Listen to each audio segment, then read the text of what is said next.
One thing I believe, and I mentioned that in a previous capsule, is that high-level athletes or athletes who are fairly skilled are not the best at moving, they're best at compensating. So they do an exercise, they might actually look okay. Doesn't mean that the right muscles are being used at the right time when doing exercise. So I think that sometimes people focus a lot on technique correction, correcting a pattern, but they don't spend a lot of time correcting the way you recruit your muscle, how to recruit a specific muscle. So do you find that is true in most cases? Or if that is, what strategies do you use depending on if someone needs to fix a movement or fix a recruitment of a muscle? Yeah, I guess it can get confusing because they're intricately linked, right? So you always have to look at the movement pattern. You could have, if the movement pattern is wrong, the muscle recruitment is going to be wrong, right?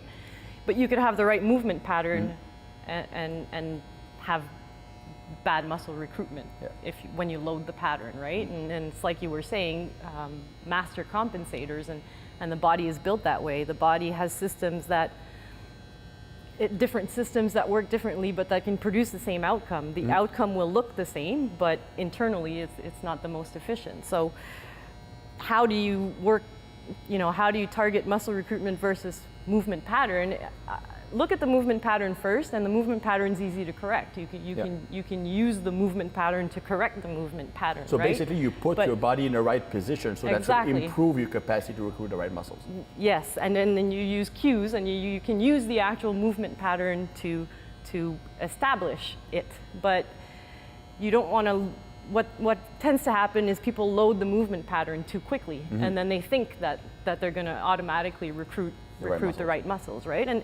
And the body does have, I think we need to give the body credit that it does have some ability to organize itself to recruit somewhat properly if you don't load too much in the early stages when you're doing the movement pattern.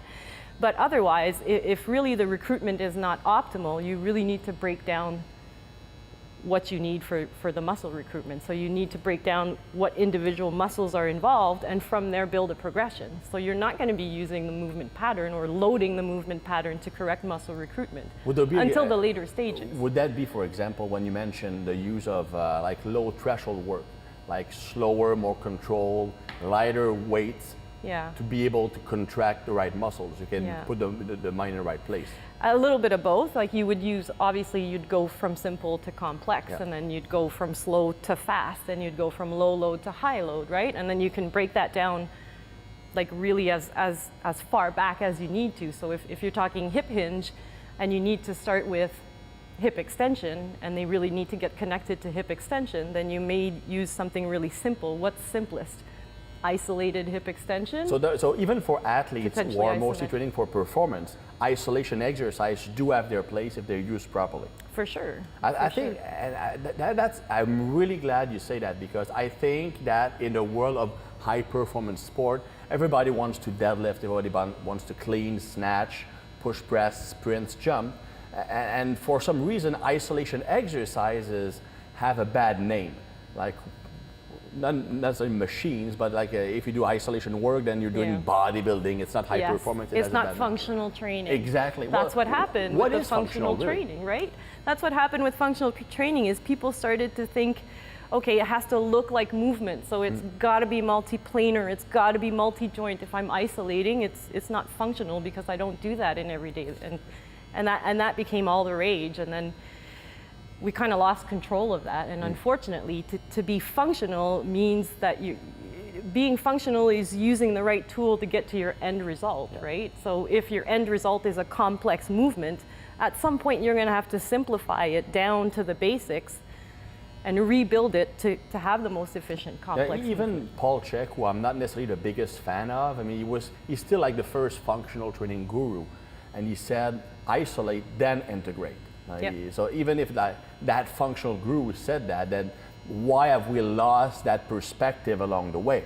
Because if you can't recruit a muscle, you can't integrate it into a complex movement. And I think that's Exactly. one thing that, and you mentioned that in the first capsule we did, that bodybuilders, one thing they have for them is that they have good mind-muscle connection. Yeah. And what is mind-muscle connection if not the capacity to recruit a specific muscle? Yeah. So, that's because they do isolation work, slower tempo, contracting the muscle. Yeah, and how are you going to build that connection? You're going to have to build it using the simplest thing possible. What will you a do? single joint movement is the simplest thing. So if I'm building up to, I don't know, the hip hinge, right? And we talk about the glutes a lot, so let's talk about the glutes. And I'm saying, well, okay, the movement pattern is okay, but as soon as they do a loaded deadlift, it's not, the muscle recruitment pattern is not appropriate. Well, there's correctives, right? Like you guys have all kinds of correctives, and Alex always shows us all kinds of correctives that you can use in the later stages. But what if the problem is an inability to properly recruit the glutes, right? Which can happen. And as much as I can cue and load on the actual movement pattern, the best way for them to get connected to their glutes is going to be the simplest way to feel them. So an isolated type of movement, an isometric type of movement where nothing else is going on. It's not complex. I really like isometrics too, because since you don't have to focus on executing a movement, you can focus solely on contracting that muscle. Yeah. And really, so I would say that even if an exercise is not like range of motion specific, just the fact that you are learning to fire that muscle can be transferable to a more complex skill eventually. So it's a step-by-step process, basically. Yeah, and it could be as simple as initially doing open chain and actually holding the top position of a hip extension lying prone. And then eventually you turn them over and you get them to hold the top of a glute bridge. Because then you're incorporating knee movement, and then eventually you can get them standing and doing something as well. So there's a progression there as to how I'm going to get it to look like the movement pattern or that I'm trying to work. But in the initial stages, you want to go as simple as possible, as low load as possible, and as slow as possible. And the advantage of going lighter weight, slower, and more isolated is that you can have a higher frequency. And that's what becoming better at contracting a muscle, it's a motor skill. And motor skill has to be done frequently if you want to change it fast. Yeah. So like these low stress exercises are motor learning and could be done every single day, maybe sometimes Ideally, several you days. have to do them every single day if you really want the pattern to. Yeah, I know. A girl asked me recently, are those like vacuum exercises effective at slimming the waist? Well, I say, well, it might have like a very small benefit, but it has to be done several times throughout the day to like reprogram your TA to be like slightly tensed at all times. At all times. Because that's what it is. Muscle tone is just a partial activation of muscle. And if you only activate that muscle once a week, then the nervous system doesn't learn to keep that slight tension. So I had one girl, she was preparing for a physique contest. She would have to do vacuum pretty much every 30 minutes. She was a police officer, so every time she was in a car, she would always do vacuums. That's what I would tell people as well. Just as often as possible. Then that might have a very small impact. Not because the TA by becoming stronger becomes tighter, just because it stays a bit more toned, more partially contracted even at rest, so that makes it a bit tighter around the waist. But it's like a small impact. But it just goes to show that the mother of motor learning is just a frequency. Is frequency, yeah. Because if you do it, if you don't do it often enough, you're just going to get a response every time. But that response is going to be short term every time, right? And if we talk about like the glutes, for example, if someone like work in an office, glutes are inactive all day long, then they at home watch TV, it's inactive, and they go to bed, it's inactive. That once a week contraction is not going to change the recruitment pattern, because they basically learn not to contract the glutes all the time.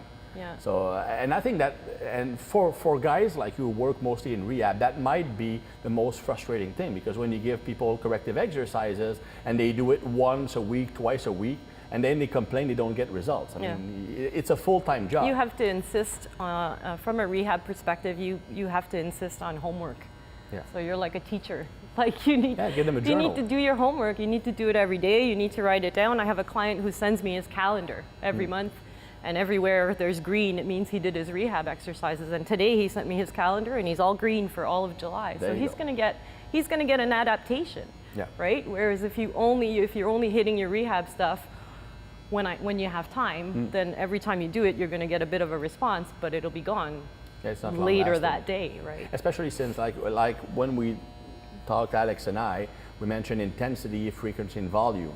So if you just like the rehab exercises, corrective exercises are low intensity, right? And you don't do a lot of volume either.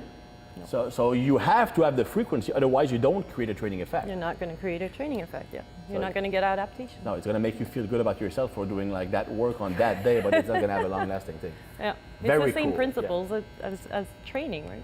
It's the same Well, it principles. is training, but it's just a different application of training. Yeah. Very cool.